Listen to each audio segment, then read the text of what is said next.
അർഹതയില്ലാത്തത് സ്വന്തമാക്കാൻ പരിശ്രമിക്കുമ്പോൾ മനുഷ്യൻ മനുഷ്യനല്ലാതായി തീരുന്നു. നമ്മുടെയൊക്കെ ജീവിതത്തിൽ നമ്മൾ ചിന്തിക്കേണ്ട കാര്യം തന്നെയാണ്. എനിക്ക് അർഹതയില്ലാത്തത് ഞാൻ പിടിച്ചെടുക്കാൻ നോക്കുമ്പോൾ നമ്മൾ കടന്നു പോകുന്ന വഴികൾ കുറേയുണ്ട്.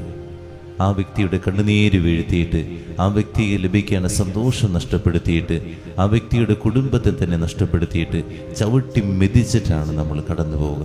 അങ്ങനൊരു ദുഷ്ടനായ വ്യക്തിയായിട്ട് ഞാൻ മാറരുത്. പണമാകാം, സ്ഥാനമാനങ്ങളാകാം, അതുപോലെ തന്നെ ജീവിതത്തിൽ ഏതെങ്കിലും വ്യക്തിയോടുള്ള ഇഷ്ടമാകാം.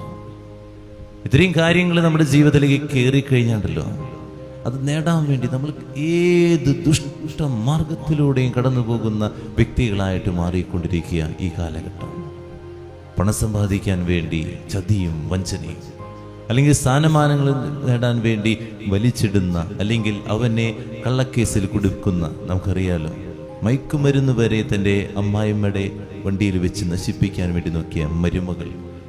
അതുപോലെ തന്നെ ഒരു വ്യക്തിയോട് ഇഷ്ടം, ഒരു പൊസസീവ്നെസ്. ഈ പൊസസീവ്നെസ് തുടങ്ങിക്കഴിയുമ്പോൾ നമ്മൾ എന്ത് ചെയ്യുന്നറിയാമോ?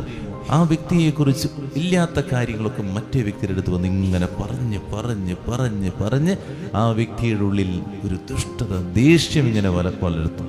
അങ്ങനെ നമ്മൾ അർഹിക്കാത്തത് ഇങ്ങനെ നേടാൻ തുടങ്ങും. ഒരു കാര്യമില്ല കേട്ടോ, ഇങ്ങനെ നേടുന്നതൊന്നും കാര്യമില്ല.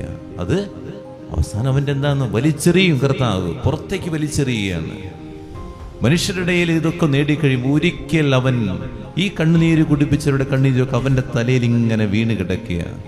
ഈ കണ്ണുനീര് വീണ് കിടക്കുമ്പോൾ ഒരു അഭിഷേകം ഉണ്ടാകില്ല, ഒരു കൃപയുണ്ടാകില്ല, ഒരു വളർച്ചയും അവനുണ്ടാകില്ല. ഒരാളുടെ കണ്ണുനീരും എൻ്റെ തലയ്ക്ക് മുകളിൽ വീഴാതിരിക്കട്ടെ. അങ്ങനെ ആരുടെയെങ്കിലും കണ്ണുനീരുകൾ എൻ്റെ തലയ്ക്ക് മുകളിൽ വീണിട്ടുണ്ടെങ്കിൽ ജീവിതം സമാധാനം ഉണ്ടാകില്ല. പ്രാർത്ഥിക്കാം, ധ്യാനിക്കാം.